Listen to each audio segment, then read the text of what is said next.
आवाज आ रही है?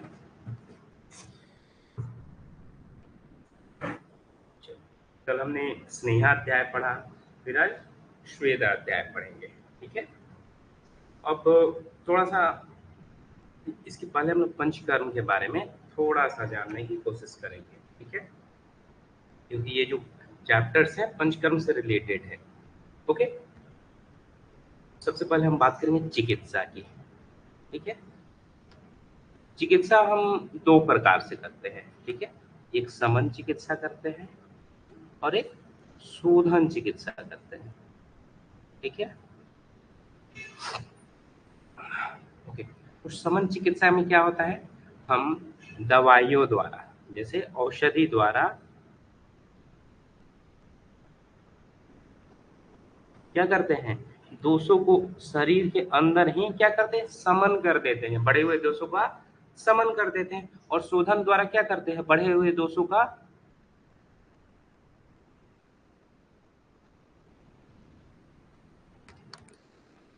निकाल देते हैं। ठीक है, तो अब इन दोनों कंडीशन में फिर क्या हो गया, धातु साम्य हो गया हमारे शरीर में, धातु साम्य।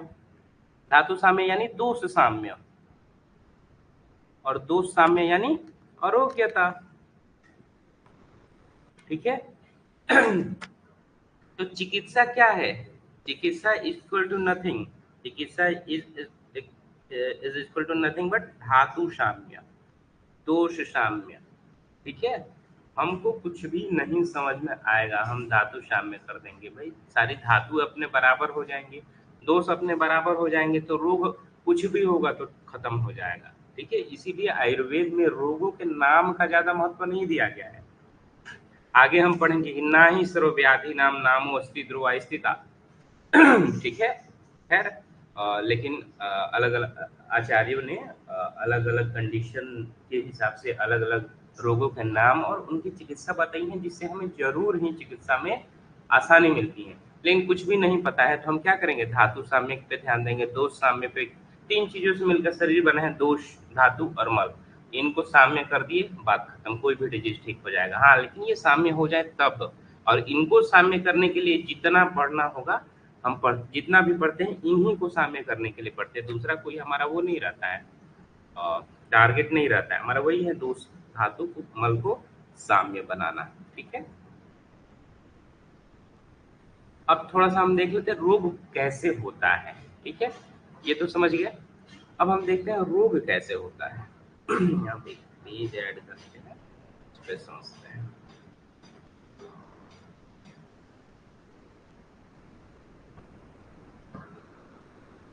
ठीक है, रोग कैसे होता है।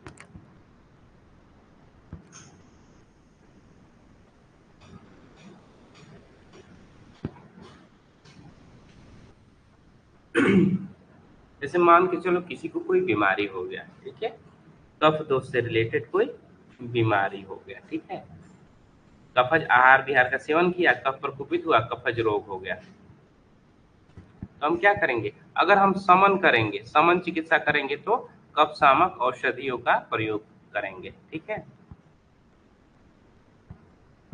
ठीक है, इतना समझ में आ रहा है।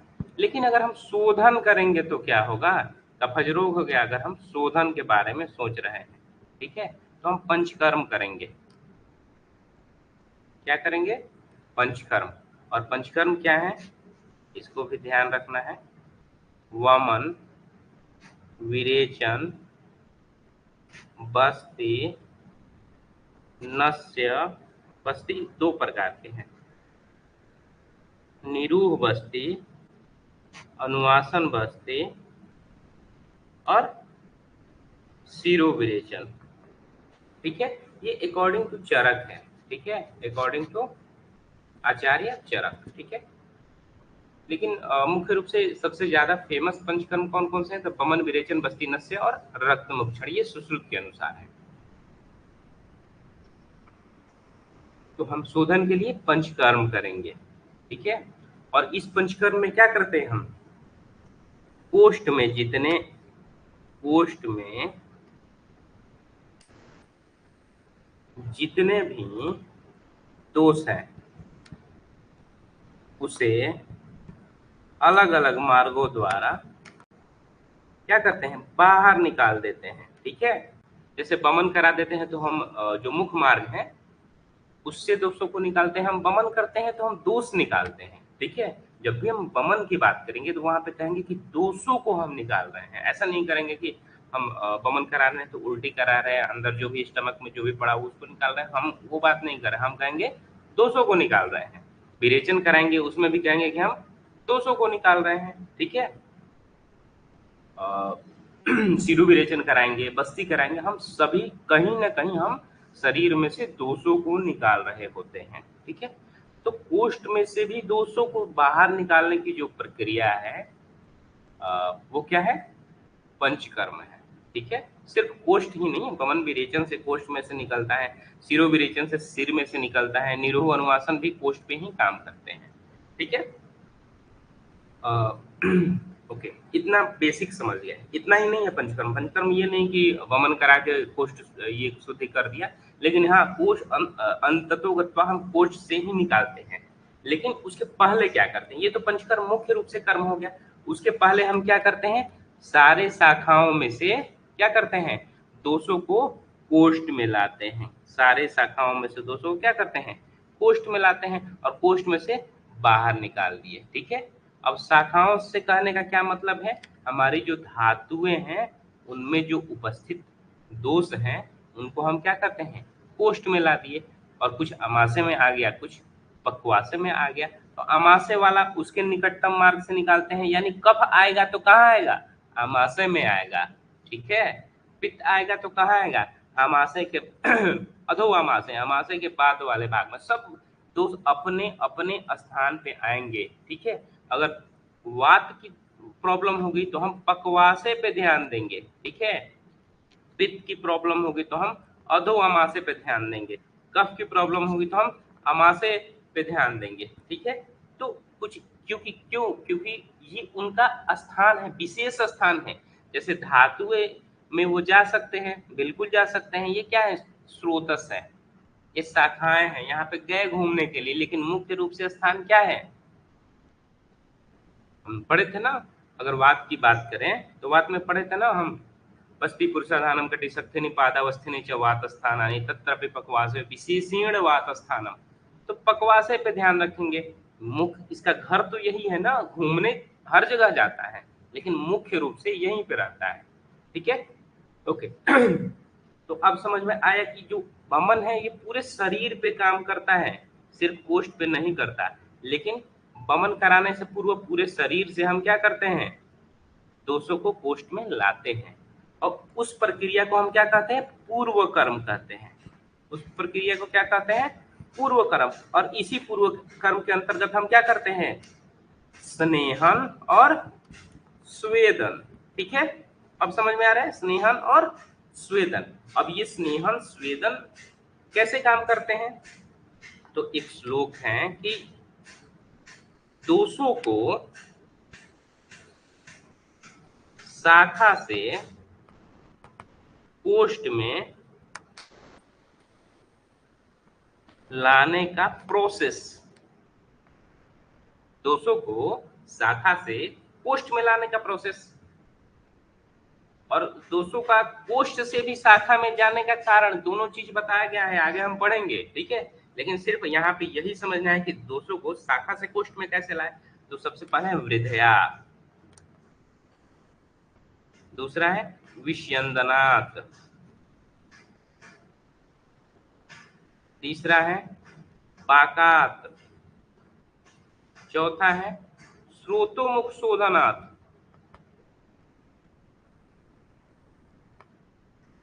पांचवा है वायुश्च विनिग्रहात्। ठीक है, अब देखो ये कैसे चीजें होती हैं, जैसे मान लो कि ये हम थोड़ा सा जीआईटी बना के बात करेंगे तो ज्यादा समझ में आएगा। ठीक है, ये ध्यान रखो, पूर्वकर्म में स्नेहन स्वेदन। इसके पहले एक और चीज जान जाओ, पंचकर्म 3 होता है, पंचकर्म तो होता है ना, पंचकर्म नहीं कहते, इसको शोधन कहते हैं। ठीक है, शोधन चिकित्सा को 3 भागों में बांट दिया गया है। ठीक है, एक पूर्व कर्म, एक प्रधान कर्म और एक पश्चात कर्म। तो प्रधान कर्म में पंचकर्म आ गया, ठीक है। पूर्व कर्म में आ गया स्नेहन स्वेदन और पश्चात कर्म में संसर्जन क्रम। तीनों पे हम बात करेंगे। अभी हम प्रधान कर्म की बात कर लिए, अब पूर्व कर्म की बात करेंगे, इसी से रिलेटेड हमारा अध्याय है, ठीक है। तो ये क्यों इंपॉर्टेंट है इस पे हम अभी बात करें। चलो ठीक है, ये हो गया हमारा स्टमक, ये हो गया हमारा first part of duodenum, second third जो भी फोर्थ पार्ट ऑफ ड्यूडेनम तक हम बना लिए, ठीक है। ओके, अब हम इसको कोष्ठ मानते हैं। ये जो हमारा दिख रहा है इसको हम कोष्ठ मानेंगे, ठीक है।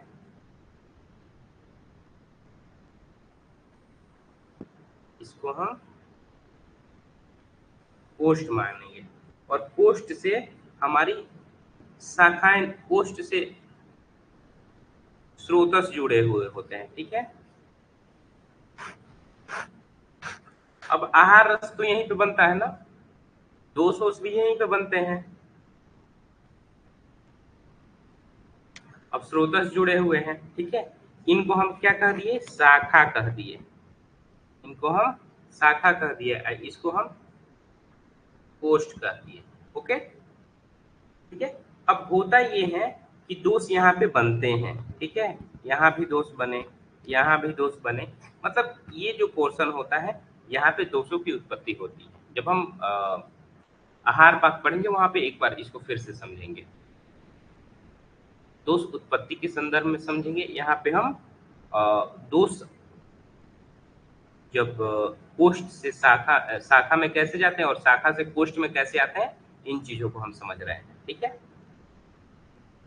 अब दोष यहाँ से शाखाओं में चले जाते हैं स्रोतसों के माध्यम से, और क्या करते हैं, शाखाओं में विभिन्न प्रकार की व्याधि उत्पन्न कर देते हैं। यहीं से आपका रस धातु में चले गए, रस की जितने भी डिजीज हैं उनको उत्पन्न कर दिए, रक्त में चले गए, रक्त के डिजीज उत्पन्न कर दिए, मांस में अस्थि मज्जा शुक्र, जिस भी शाखा में चले गए उसी शाखा में उन्होंने डिजीज उत्पन्न कर दिया, ठीक है। जैसे हमने पढ़ा था ना, प्रकोपिता नाम ही दोषा नाम शरीर परिधावताम यत्र संगत विज्ञात व्याधिस्तत्र उपजायते। इतना समझ में आ रहा है? ना समझ में आए तो बिल्कुल पूछ लेना है, ठीक है, क्योंकि ये जब समझे रहेंगे तो हमको डिजीज विजीज खूब बढ़िया समझ में आएगा। ओके, अब क्या होता है कि कुछ कुछ कारणों से, बहुत सारे कारण हैं, उन कारणों से दोष यहाँ पे जो बने हुए हैं शाखाओं में चले गए, ठीक है। क्योंकि दोषों का काम है घूमते रहना, ठीक है, और घूमते किस कारण से, वायु के कारण है, ठीक है। ओके, तो हम सबसे पहले क्या करते हैं, स्नेहन स्वेदन करते हैं, स्नेहन स्वेदन, ठीक है। अब स्नेहन करते हैं तो क्या होता है, ये भी तो हम स्नेह का सेवन कर रहे हैं ना, और ये भी स्नेह शाखाओं में जा रहा है, दोष भी यहाँ पे बन रहे हैं तो दोष भी शाखा में जा रहा है, तो स्नेहन भी तो शाखाओं में, तेल भी जाएगा ना।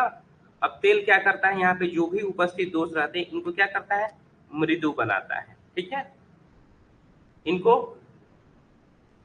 मृदु बनाता है, दोष जो चिपके हुए रहते हैं उनको ढीला करता है, ठीक है।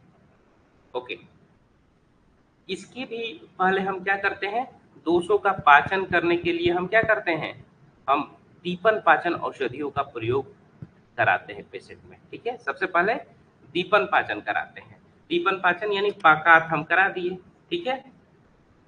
उसके बाद क्या किए कि हम दोषों जब स्नेहपान कराए तो दोष स्नेह में घुल जाता है, थोड़ा बहुत वृद्धि को भी प्राप्त कर लेता है, लेकिन सिर्फ इसी को हम वृद्धि नहीं कहेंगे, वृद्धि के और भी उदाहरण है, आगे हम देखेंगे, ठीक है।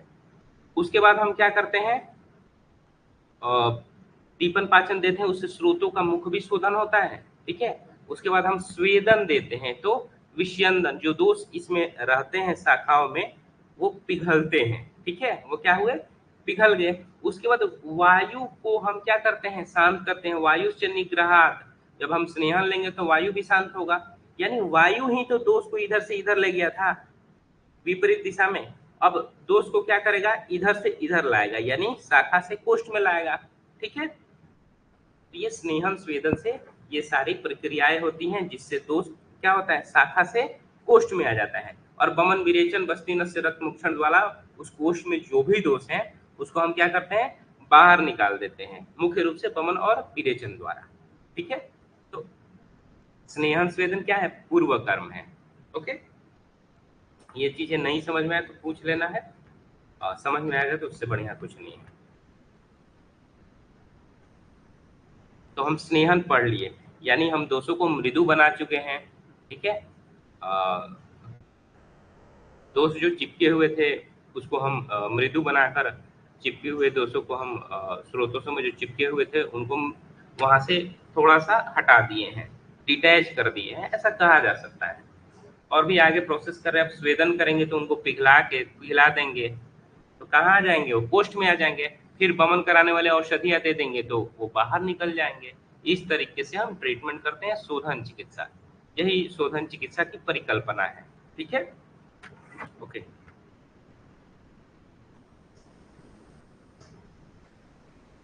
अब इसमें स्वेदन, सॉरी, स्नेहन तो हम पढ़ लिए थे, अब हम स्वेदन पढ़ने जा रहे हैं।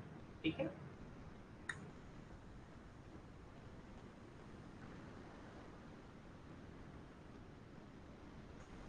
स्वेदो मार्दव करणम।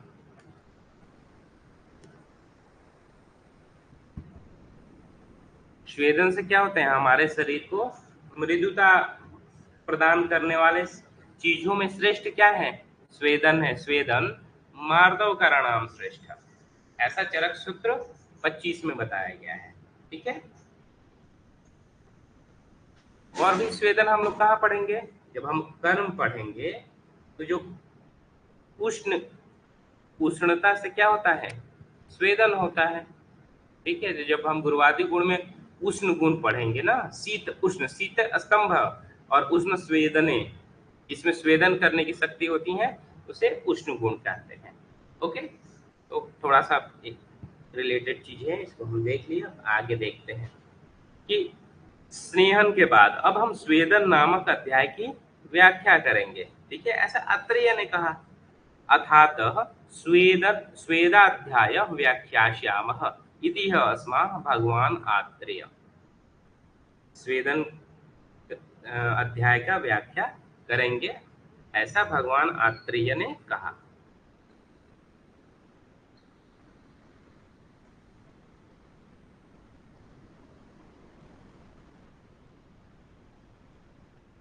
स्वेदन संबंधित सामान्य चर्चा। अब स्वेदन से सबसे पहले लाभ देख लेते हैं। ऊपर हमने पढ़ा था स्वेदन से हमारे शरीर में मृदुता होती है, यहाँ पे आचार्य ने क्या कहा है कि अब स्नेहन के बाद स्वेदन क्रिया का वर्णन करेंगे। इसके विधिवत प्रयोग से स्वेद क्रिया से शांत होने वाले कफवात के रोग शांत हो जाते हैं। ठीक है, अब इसमें क्या इंपॉर्टेंट है, स्वेद साध्या प्रशाम्यति गदा वात कफात्मका। पहले वाला लाइन नहीं याद है, नहीं ये करना है, याद करना है, लेकिन ये क्या करना है, स्वेद से क्या लाभ होता है, अगर हम किसी व्यक्ति को स्वेदन करते हैं तो वात और कफ का नाश होगा। ठीक है, अब वात कफ का क्यों नाश होगा बताओ, किसी को आइडिया हो तो भाई कमेंट वहां पे चैट बॉक्स में डालो कि वात कफ का नाश क्यों होगा।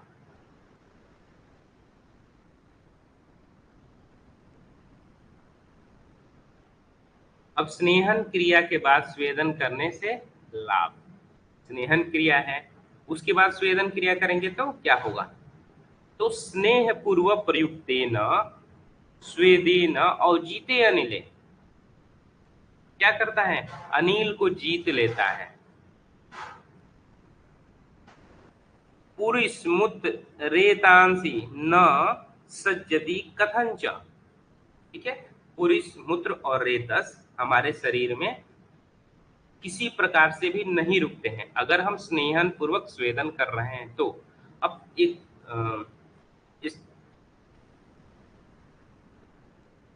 जैसे वात के गुण क्या होते हैं, रुक्ष शीत होता है, और कफ के गुण क्या होते हैं, पुरुषित होता है। ठीक है, और स्वेदन किसके वजह से होता है, उष्ण गुण के कारण। तो इस उष्ण गुण के कारण वात भी खत्म और कफ भी खत्म। दैट्स वाई ये क्या है,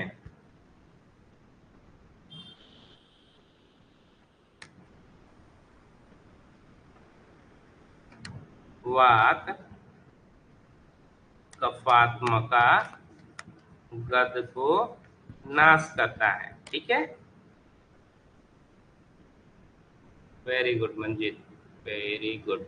ओके, तो कभी भी वात से प्रॉब्लम हो या फिर कफ से प्रॉब्लम हो तो हम स्वेदन देते हैं। ठीक है, जैसे नेबुलाइजर देते हैं ना, सारी चीजें इसी सिद्धांतों पे डिपेंड है, अलग अलग तरीके से, और बढ़िया से पढ़ेंगे तो सारी चीजें हमें समझ में आएगी। ओके,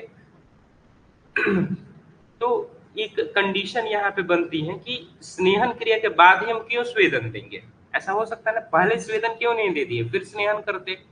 तो इसका उत्तर आचार्य क्या दे रहे हैं कि स्नेह पूर्व प्रयुक्त न, यानी स्नेह पहले प्रयुक्त कर लिए, फिर अगर हम स्वेदन देते हैं तो, और जीते या नहीं ले, हम वात को जीत लेते हैं, यानी वात का समन करते हैं।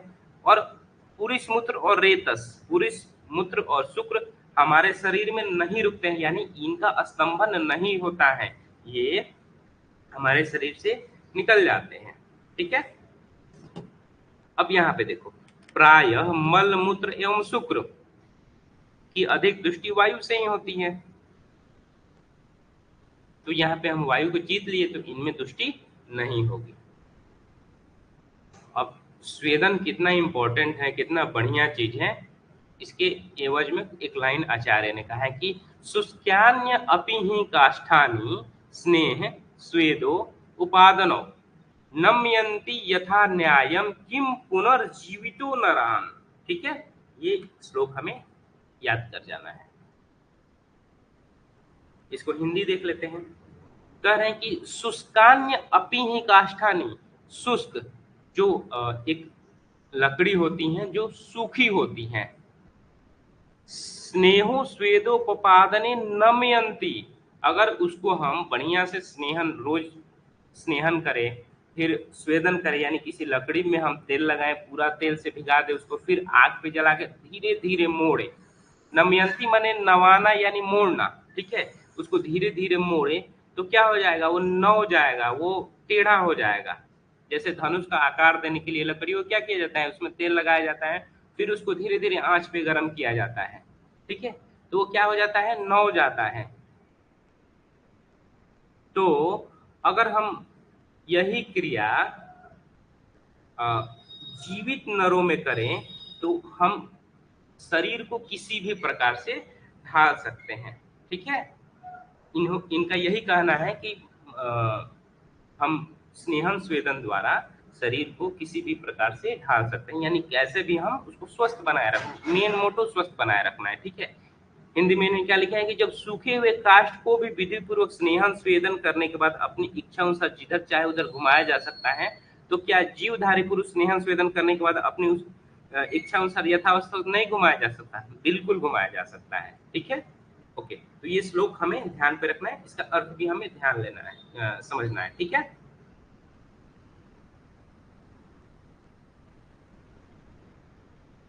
ओके। अब सफल स्वेदन के आधार, अब सफल स्वेदन कैसे करेंगे, तो रोग ऋतु व्याधितापेक्षो, रोग ऋतु और रोगी, व्याधित, व्याधित मतलब रोगी होता है, अपेक्षो न अति उष्णो अति दुर्मनश्च द्रव्यवान कल्पितो देशे स्वेदः कार्य करोपत।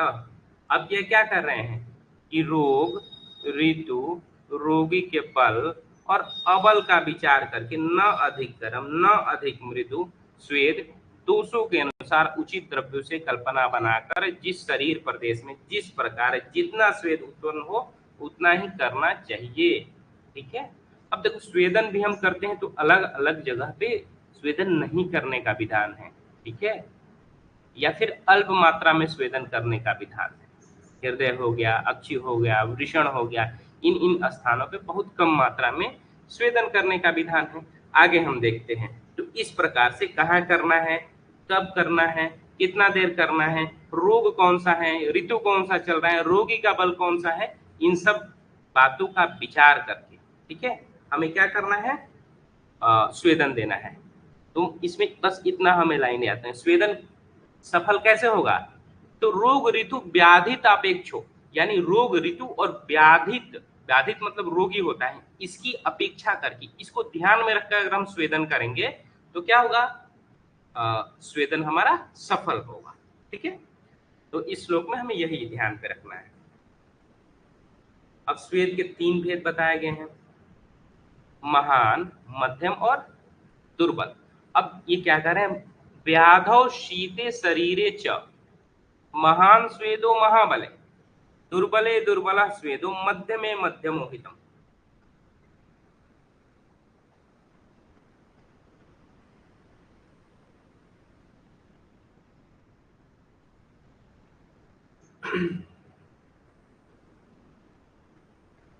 अब रोग के बलवान होने पर, ठीक है, रोग के बलवान होने पर, शीतकाल होने पर और शरीर के बलवान होने पर महाश्वेत किया जाता है। दुर्बल व्यक्ति में दुर्बल रोग होने पर, अल्प शीत पड़ने पर दुर्बल श्वेत किया जाता है। रोग मध्यम होने पर, मध्यम बल होने पर, साधारण शीत रहने पर मध्यम श्वेत किया जाता है। यहाँ पे 3 चीजें हैं, एक है व्याधि, एक है बल, बल यानी रोगी का बल, शरीर का बल, ठीक है, और एक है काल यानी शीत, व्याधि, शीत, शरीर। अब ये क्या चीजें हैं, अब ये तीनों चीजें हैं, ये उत्तम है तो श्वेत भी कैसा होगा, उत्तम होगा। ठीक है, अब ये तीनों चीजें मध्यम है तो श्वेत भी कैसा होगा, मध्यम होगा। ठीक है, ये तीनों चीजें अल्प है तो श्वेत भी कैसा होगा, अल्प होगा। यही चीज है कि श्वेत भी 3 प्रकार के हैं, और 3 चीजें जैसे व्याधि, बल और शरीर, किसके आधार पर, किसके आधार पर श्वेत के 3 भेद है, व्याधि, बल और काल। ठीक है, व्याधि, बल और काल, 3 बातों के आधार पर श्वेत महान, मध्यम और दुर्बल है। ठीक है, अब ये 3 चीजें हैं, ये भी महान, मध्यम और दुर्बल है, तो इसके आधार पर श्वेत भी महान, मध्यम और दुर्बल है। ओके, जैसे इसको थोड़ा सा और समझ लेते हैं इस श्लोक को।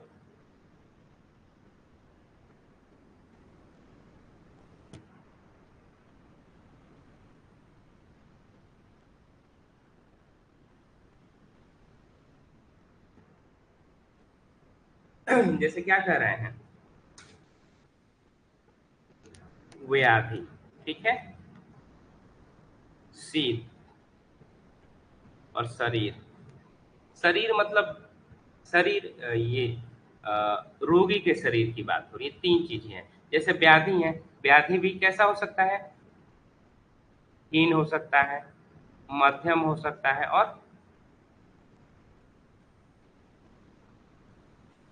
उत्तम हो सकता है। ठीक है, काल भी तो वही उत्तम हो सकता है, मध्यम हो सकता है और हीन हो सकता है। ये भी हीन, मध्यम और उत्तम हो सकता है। ठीक है, व्याधि भी ज्यादा हो सकता है, काल भी ज्यादा हो सकता है, शरीर भी ज्यादा हो सकता है। ठीक है, तो अगर व्याधि भी उत्तम है, शरीर भी उत्तम है और शीतकाल भी उत्तम है, तो क्या करना है, सभी उत्तम उत्तम है तो हमें श्वेत भी उत्तम ही देना है। ठीक है, आगे समझ में, अगर व्याधिहीन है, शीतकाल भी नहीं है और शरीर भी अल्प है, तो इसमें हम हीन वाले में हीन कर देंगे। ठीक है, तो यही युक्ति के आधार पर। ठीक है, अब किसी में व्याधि क्या है, उत्तम हो गया, शीतकाल भी उत्तम हो गया, लेकिन उसका शरीर भी मध्यम है, तो उसको इन तीनों को मिलाकर एक आधार बनाकर युक्ति पूर्वक जो देना होगा देंगे। ठीक है, ओके, अब देखो आगे क्या करें, श्वेत के 2 भेद भी हैं, श्वेत के 3 भेद हैं, किसके आधार पर, व्याधि, शीत और शरीर के आधार पर 3 भेद हैं। ठीक है, श्वेत के 2 भेद हैं, रुक्षता और स्निग्धता के आधार पर। तो वात श्लेष्माणि वाते वा कफे वा स्वेद इष्यते स्निग्ध रुक्षस तथा स्निग्धो रुक्षस्य उपकल्पितः, यानी वात कफजन्य रोगों में स्निग्ध और रुक्ष, वातजन्य विकारों में स्निग्ध और कफजन्य विकारों में रुक्ष। ठीक है, अब हम स्वेदन किन किन डिजीज में कर सकते हैं? या तो वात प्रकोपित होगा, नहीं तो कफ प्रकोपित होगा, नहीं तो वात कफ प्रकोपित होगा। तो वात वाले में क्या करेंगे? नॉर्मली है स्निग्ध देंगे, स्निग्ध स्वेद देंगे, यानी स्निग्ध स्वेद देने का मतलब कि उसको पहले तेल लगा लेंगे फिर स्वेद देंगे। कफ जन्य रोगों में हम रुक्ष स्वेद देंगे, ठीक है। ये तो सामान्यतः सभी में करते हैं, लेकिन रुक्ष स्वेद किस में करते हैं? आम वात के पेशेंट में, ठीक है, आम वात के पेशेंट में। अब किसी में वात कफ जन्य होगा, उसमें क्या देंगे? स्निग्ध और रुक्ष दोनों मिला के देंगे, ठीक है। ओके, यहाँ पे स्निग्ध रुक्ष, स्निग्ध रुक्ष, ये 3 स्वेद बताए गए हैं, ठीक है। लेकिन स्वेद के 2 भेदों, इनका आधार क्या है? स्निग्ध है और रुक्ष है, ठीक है। तो समझ में आ गया कि स्निग्ध सिर्फ और सिर्फ स्निग्ध स्वेद देना होगा तो किस दोष में देंगे? सिर्फ और सिर्फ रुक्ष स्वेद देना होगा तो किस में देंगे, और दोनों देना होगा तो किस में देंगे? ओके, ठीक है। आगे देखो, आमाशय तथा पक्वाशयगत दोषों में स्वेद विधि। अब आमाशयगत वाते कफे पक्वाशय आश्रय रुक्ष पूर्वहित स्वेद स्नेह पूर्वक तथैव च, ठीक है।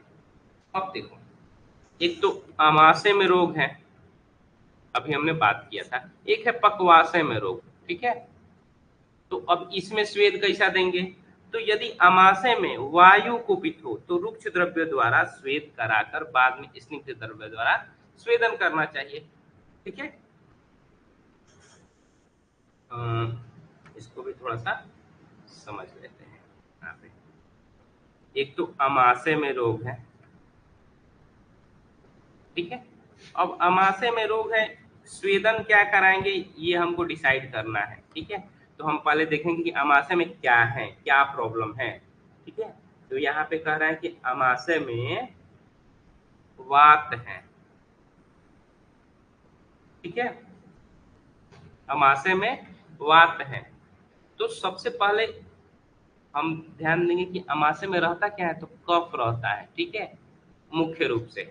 वात लेकिन वहां पे जाकर प्रॉब्लम क्रिएट कर रहा है, तो हम वहां पे स्वेद देना हो तो क्या करेंगे? सबसे पहले आमाशय को, भाई जिसके घर पे काम करना है सबसे पहले उसको खुश करेंगे। तो आमाशय में कफ है तो कफ के लिए हम रुक्ष स्वेद करेंगे, रुक्ष पूर्व, रुक्ष पूर्वे प्लस स्निग्ध। तो ये समझ में आ गया। अगर सिर्फ अब पक्वाशय की बात करते हैं तो पक्वाशय में क्या रहता है? वात रहता है, सबको पता है, लेकिन वात तो रहता ही है नॉर्मल, लेकिन यहाँ पे जाकर कफज व्याधि हो गई है तो हम क्या करेंगे? पहले क्या करेंगे? स्निग्ध पूर्व, क्योंकि हम पक्वाशय को ठीक करने जा रहे हैं और पक्वाशय में वात है तो सबसे पहले जिसका घर है उसको खुश करेंगे, बाद में दूसरे को, ठीक है। तो यही यहाँ पे आचार्य कहना चाहते हैं, ठीक है। इन्होंने कहा कि आमाशयगत पक्वाशयगत दोषों में क्या करना है? तो आमाशय में कुपित वायु हो तो रुक्ष द्रव्यों के द्वारा स्वेदन करना चाहिए, बाद में स्निग्ध द्रव्यों द्वारा स्वेदन करना चाहिए। पक्वाशय में कफ कुपित हो तो पहले स्निग्ध द्वारा स्वेदन करने के बाद रुक्ष द्रव्यों द्वारा स्वेदन करना चाहिए, ठीक है। तो इसमें कुछ भी नहीं समझना, लेकिन याद सब कुछ होना चाहिए, तुम याद वाद नहीं कर रहे हो, ठीक है। अब देखो अब हमने बताया था ना कि स्थान के हिसाब से स्वेदन की मात्रा है। तो वृषण हृदय दृष्टि स्वेदयेत मृदु नैववा। अब कह रहे हैं कि वृषण में, वृषण मतलब हमारे टेस्टिस होते हैं, हृदय मतलब हार्ट होता है, दृष्टि मतलब नेत्र होता है। स्वेदयेत मृदु यानी अल्प स्वेद करो, ठीक है, अल्प स्वेद करो, ठीक है। नैवच या फिर मत करो, ठीक है। करना है तो भाई अल्प स्वेद करो, नहीं तो मत करो। मध्यम मध्यमम वक्षणो, और वंक्षण प्रदेश में क्या हो? मध्यम स्वेद करो, ठीक है। शेषम अंग अवयवमिष्ट, और जो शेष अंग है उसमें आवश्यकता के अनुसार, ठीक है। ओके, तो हम सारे जगह पूरे शरीर में कैसे करेंगे? आवश्यकता के अनुसार, ठीक है। ओके, अब आवश्यकता क्या है? तो हम रोग का विचार करेंगे। आवश्यक जैसे शरीर है पूरा, ठीक है, तो उसमें जो रोग हो, जैसे हमने ऊपर बात किया ना कि व्याधौ सीते शरीरे च, या फिर रोग ऋतु व्याधि तो अपेक्षित, यानी रोग हो किस ऋतु में हुआ है, और व्याधित का यानी रोगी का बल क्या है, इसके आधार पर हम पूरे शरीर में करेंगे। नहीं तो व्याधौ शीते शरीरे च, यानी व्याधि क्या हुआ है, ऋतु क्या है, शरीर क्या है, दोनों एक ही बात है, थोड़ा अलग अलग टर्म है। तो दोनों का आधार बनाकर हम क्या करेंगे, पूरे शरीर में करेंगे। लेकिन उसमें भी विशेष क्या है, तो वृषण है। वृषण में क्या करेंगे, या तो मृदु स्वेद करेंगे, नहीं तो नहीं करेंगे। ठीक है, हृदय में क्या करेंगे, या तो मृदु स्वेद करेंगे, नहीं तो नहीं करेंगे। वैसे ही दृष्टि में क्या करेंगे, या तो मृदु स्वेद करेंगे, नहीं तो नहीं करेंगे। ओके, लेकिन वहीं पे एक और चीज आ जाता है, वंक्षण प्रदेश। तो वंक्षण प्रदेश में क्या करेंगे, मध्यम स्वेद करेंगे। तो इस श्लोक में इतना ही समझना है। ठीक है, इसको हिंदी हिंदी हम याद कर लेंगे। ठीक है, ये वृषण, हृदय और नेत्र। देखो वृषण और वंक्षण में बड़ा कंफ्यूजन होता है, तो हमको ध्यान रखना है, वृषण में हम मृदु स्वेद करेंगे, नहीं तो नहीं करेंगे। वंक्षण में मध्यम स्वेद करेंगे। इसको थोड़ा सा बाइफरकेट करके हम एकदम बढ़िया से क्लियर कंसेप्ट कर लेंगे, तो ये श्लोक भी का मतलब भी हम लिख देंगे कहीं भी। ठीक है, ओके। अब नेत्र में कैसे स्वेद करेंगे, ठीक है, ये थोड़ा सा देख लेते हैं। तो पहले नेत्रों को अच्छी तरह से साफ कपड़े, जौ, गेहूं से, आटे से, पिंड या कमल अथवा नील कमल से पूर्ण रूप से ढककर पश्चात मृदु श्वेत करना चाहिए। ठीक है, इसको हिंदी हिंदी पढ़ लेना है। तो नेत्र श्वेत कैसे करना है, तो साफ कपड़े से करके पिंड बनाकर कमल से ढककर श्वेत करेंगे। बहुत ज्यादा इसमें कुछ नहीं याद करना है। हृदय को कैसे श्वेत करेंगे, तो मुक्तावली मोतियों की माला से ढक देंगे, शीतल कांसा से ढक देंगे, जल के गीले कमलों से अथवा जल से गीले हाथों से बार बार हृदय का स्पर्श करेंगे। ओके, इसको भी हिंदी हिंदी पढ़ लेना है, इसमें भी कुछ नहीं है। अब हम स्वेदन करा दिए किसी व्यक्ति को, तो क्या लक्षण उपस्थित होंगे, इसके बारे में देखते हैं। ये इंपॉर्टेंट है, ये हमें याद होना चाहिए। शीत शूल वयूम परे स्तंभ गौरव विग्रहे संजाते मार्दवे स्वेदे स्वेदनात् स्वेदनात् विरतिर्मता। मतलब ये सारे लक्षण होंगे तो स्वेद से क्या हो जाता है, विरत हो जाना है, स्वेद से अलग हो जाना है, स्वेद से हट जाना है। ठीक है, ओके। शीत शूल वयूम परे, यानी शीत और शूल की क्या हो जाती है, शांति हो जाती है। स्तंभ गौरव निग्रहे, हमारे शरीर का जो स्टिफनेस है, जो हैवीनेस है, वो खत्म हो जाता है। संजाते मार्दवे, शरीर का जो अंग है कोमल हो जाता है। संजाते मार्दवे मतलब मार्दव हो जाना। ठीक है, तब क्या हो जाता है, स्वेदन हमारा हो गया। अब हमें स्वेद से विरत हो जाना चाहिए। ठीक है, ओके। तो इसको हमें याद कर लेना है, इसमें समझने वाली चीजें हम समझ चुके हैं। अब देखो यहाँ पे एक चीज थोड़ा सा हम देख लेते हैं। स्वेदन क्या करता है, स्वेदन उष्णता से होती है, इस बात को हम समझ रहे हैं।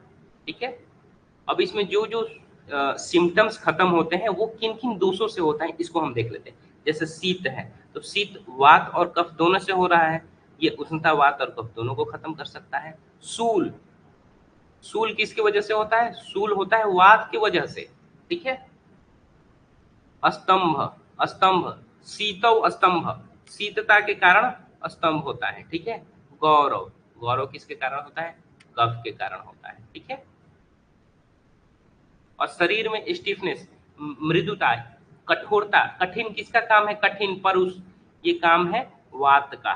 ठीक है, तो ये जो उष्णता है या फिर जो स्वेदन है, ये किसको खत्म कर रहा है, तो वात को, कफ को खत्म कर रहा है। तो वात से रिलेटेड शीत है, वात से रिलेटेड, कफ से रिलेटेड शीत है, वात से रिलेटेड ये है शूल है, स्तंभ है, स्तंभ है शीतता से रिलेटेड यानी कफ से रिलेटेड, और गौरव है, ये सब कहीं ना कहीं वात कफ से रिलेटेड चीजें हैं।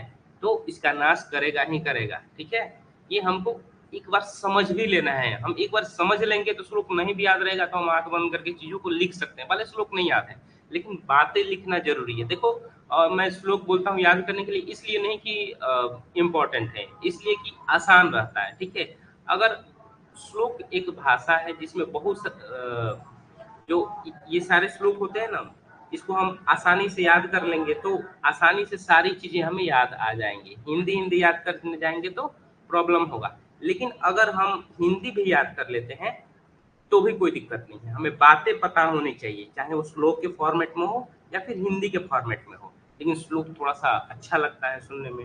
श्लोक लिखेंगे तो हमें नंबर भी अच्छे मिलेंगे और श्लोक ज्यादा दिन तक याद भी रहेगा। तो ये 3 फायदे हैं, तो हम श्लोक को याद कर सकते हैं। ठीक है,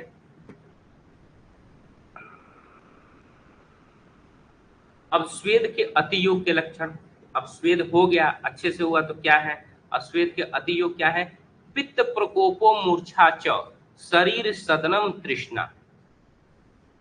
अब उष्णता ज्यादा देंगे तो भाई पित्त का प्रकोप होगा ही। हम तो जानते हैं कि उष्णता के कारण, तीक्ष्णता के कारण हमारे शरीर में पित्त का प्रकोपित होता है। ठीक है, और बहुत ज्यादा स्वेदन करेंगे तो डिहाइड्रेशन हो जाएगा, उसको मूर्छा आ सकता है। शरीर सदनम, अब शरीर में थकान होगा ही होगा, बहुत ज्यादा डिहाइड्रेशन होगा, शरीर में थकान हो जाएगा। तृष्णा, प्यास भी लग सकती है, उष्णता के कारण दाह भी हो जाता है। श्वेदांग दौर्बल्यम अति श्विनस्य लक्षणम, और अंगों में दुर्बलता आ जाएगी। तो इसमें भी कुछ अलग नहीं है, कुछ यूनिक आचार्य नहीं बताए हैं। अगर हम स्वेद इमेजिन करें कि हमें पसीना हो रहा है तो उष्णता के कारण ही तो पसीना होगा, तो पित्त प्रकोपित हो जाएगा, डिहाइड्रेशन होगा तो मूर्छा हो जाएगा। शरीर सदनम, शरीर में थकान हो जाएगा। ठीक है, अब पसीना होगा तो प्यास भी लगेगा, उष्णता है तो दाह भी होगा, और अंगों में दुर्बलता होना नॉर्मल है। ठीक है, तो ये स्वेदन के अतियोग है। ठीक है, अगर किसी पेशेंट को हम किसी भी डिजीज के परिप्रेक्ष्य में स्वेदन कराते हैं तो हमें इस यहीं पे निकाल लेना है। ठीक है, शीत शूल वेम परे स्तंभ गौरव निग्रह संजाते मार्दवे स्वेदे स्वेदनात् विरत मतलब। ठीक है, अतियोग में नहीं जाना है। ठीक है, अब स्वेदन के अतियोग हो गया तो अब चिकित्सा क्या कर देंगे, यहाँ पे चिकित्सा भी बता दिया गया है। यहाँ पे कह रहे हैं तस्य शीतीय नामक सूत्र स्थान के 6ठे अध्याय में ग्रीष्म ऋतु की जो चर्या बताई गई है वो करेंगे। ठीक है, तो वहां पे एक बार जाकर देख लेना है कि भाई ग्रीष्म ऋतु चर्या में क्या बताया है आचार्य ने।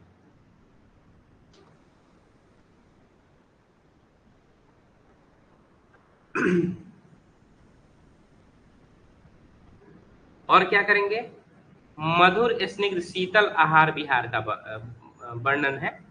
मतलब ग्रीष्म ऋतुचर्या में मधुर शीतल आहार विहार का वर्णन है, उसका उपयोग हम करेंगे। ठीक है, आचार्य सुश्रुत स्वेद इसमें क्या कह रहे हैं कि स्वेदन का अतियोग हो जाए तो शीतोपचार,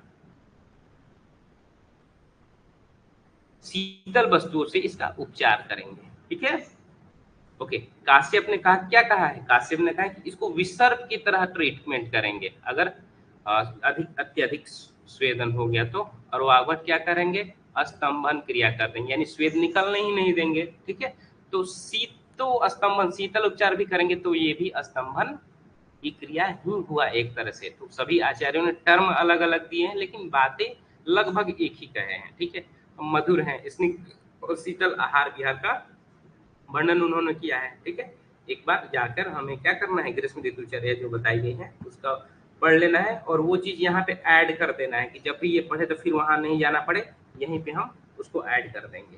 ठीक है, देखो विमर्श एक बार देख लेते हैं, शायद कुछ मिल जाए। ग्रीष्म ऋतु में सूर्य के ताप से संतप्त मनुष्य जिस प्रकार से रक्षा कर सके वैसा आहार विहार ग्रीष्म ऋतु में किया जाता है। इसी भांति श्वेत के अधिक योग होने पर ताप से शरीर अधिक संतप्त हो जाता है, इसीलिए ताप से रक्षा के लिए ग्रीष्म ऋतु में बताई हुई सारी विधियों का पालन किया जाता है। जैसे मधुर स्निग्ध शीतल, इसका पुनः उल्लेख कर देने से ग्रीष्म ऋतु में अल्प या अधिक जल मिलाकर सदा मरीजा पीने का विधान है, उसका श्वेत के अतियोग में सेवन नहीं किया जाता है। ठीक है, तो देखो एक और चीज यहाँ पे पता चला है कि ग्रीष्म ऋतु में मदिरा भी पीने का विधान है, लेकिन यहाँ पे स्वेदन का अतियोग है तो हम मदिरा नहीं पिलाएंगे। मुख्य रूप से क्या करेंगे, मधुर मधुर स्निग्ध और शीतल चीजों का प्रयोग करेंगे जो ग्रीष्म ऋतुचर्या में वर्णित है। ठीक है, ओके, चलो आगे देखते हैं। आगे आचार्य क्या कहा है, स्वेदन के अयोग से के रोगी तथा रोग। अब स्वेदन का तो सामान्य हो गया स्वेदन, उसकी भी बात है, शीत शूल व्योम परे देख लिए हम। अति योग हो गया तो पित्त प्रकोपित हो गया, प्यास लगने लगा। लेकिन अगर अयोग हुआ यानी अच्छे से स्वेदन नहीं हुआ, नहीं स्वेदन किसे नहीं कराना चाहिए ये बात कर रहे हैं। ठीक है, स्वेदन किसे नहीं कराना चाहिए, अयोग्य रोगी तथा रोग। यानी स्वेदन तो हम करा दिए, अति योग हो गया या फिर सम्यक योग हो गया। अब हम देख रहे हैं किसे स्वेदन कराना चाहिए, किसे स्वेदन नहीं कराना चाहिए। तो कषाय मध्य नित्या गर्भिण्या रक्त रक्त पीती नाम, यानी जो प्रतिदिन कषाय द्रव्य का सेवन करे, मदिरा पान करने वाला हो, गर्भिणी को भी नहीं कराएंगे। अब रक्तपित्त का रोगी हो उसको हम स्वेदन करा देंगे, रक्तपित्त बढ़ जाएगा उसका। पित्त का रोगी हो या पित्त प्रकृति वाला हो, ये सब अंडरस्टूड हो। पित्ती नाम स अतिसारणाम, अब जिसको डायरिया हो उसको भी नहीं कराएंगे। रुक्षण, अब डायरिया है तो अपनी डिहाइड्रेशन उसको हुआ है तो उसको करा देंगे तो भाई प्रॉब्लम बढ़ ही जाएगी ना। तो रुक्षण मधुमेही न, जो रुक्ष व्यक्ति हो उसको भी नहीं कराएंगे। मधुमेही से, मधुमेह से पीड़ित हो उसको भी नहीं कराएंगे। इसको ध्यान रखना है, आजकल बहुत डायबिटीज चल रहा है तो डायबिटीज के पेशेंट को हम भरसक स्वेदन नहीं देते हैं, इस बात का हमें ध्यान रखना होगा। देखिए जो चीजें अंडरस्टूड है उसको नहीं मतलब है। मधुमेही नाम ये थोड़ा सा डिजीज है और अभी के एरा में बहुत बर्निंग टॉपिक है। ठीक है, तो इसको हमें ध्यान रखना है कि भाई मधुमेह को हम नहीं कराएंगे। ओके, और क्या कर रहे हैं, विदग्ध भ्रष्ट प्रज्ञानाम विषमद्य विकारिणाम श्रांत श्रांता नाम नष्ट संज्ञा नाम स्थूला नाम पित्तमेही नाम। अब ये क्या कह रहे हैं कि पित्तमेही नाम, जिसको पित्तज प्रमेह हुआ है, तो भाई जिसको मधुमेह मधुमेह वातज है उसको भी नहीं करा रहे हैं, तो जिन्हें पित्तज हुआ है उन्हें क्यों ही कराएंगे। ठीक है, जिन्हें प्यास अधिक लगती है, तृष्यता क्षुधिता नाम च, जिसको प्यास भी अधिक लगती है, जिसको भूख भी अधिक लगती है उसको भी हम नहीं कराएंगे। क्रुद्धा नाम शोका सोच तापमी तामपी, यानी जो क्रोधी हो, जो शोक से पीड़ित हो। अब कुछ डिजीज बताए हैं उन्हें, कामल्या उदरणी जैव, यानी कामला रोग में या उदर रोग से पीड़ित हो, पूरा छक हो, वात रक्त हो। अब देखो स्वेदन कराएंगे तो पित्त प्रकोपित होगा, और पित्त ही रक्त, रक्त ही पित्तम, पित्त ही रक्त है, रक्त ही पित्त है, तो इन्हें क्यों ही कराएंगे। ठीक है, जो अत्यंत दुर्बल हो, जिनका शरीर सूख गया हो, अदोज छीड़ हो गया हो, जिन्हें मोतियाबिंद हो गया हो।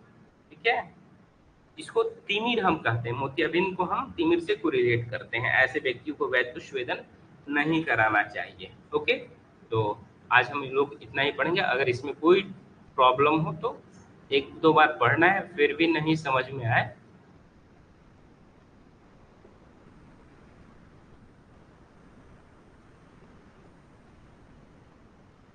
तो मैसेज करना या पूछ लेना। ठीक है, लेकिन इसमें ऐसा अभी तक कुछ नहीं आया है जो न समझ में आया हो, तो समझ तो लेना ही है, साथ साथ जो इम्पोर्टेंट है, जो मैंने मार्क करवाया है उसको रट भी लेना है। ये चीजें भी समझ लेना है कि जैसे ये जो हम अध्याय पढ़ रहे हैं उसका क्या ही इम्पोर्टेंस है। तो जब हम किसी भी चीज का इम्पोर्टेंस समझ लेते हैं कि हाँ हमें फ्यूचर में पंचकर्म कराना पड़ सकता है, तो हम स्वेदन और स्नेहन की विधियों को अच्छे से पढ़ेंगे, तो हम पूर्व कर्म अच्छे से कराएंगे। तो एक एक प्रोसेस अच्छे से करा दिए तो पूरा प्रोसेस अच्छे से करा देंगे, यानी पंचकर्म अच्छे से करा देंगे तो बीमारी ठीक हो जाएगा। मेन पर्पस तो यही है ना। चलिए ठीक है, क्लास खत्म करते हैं।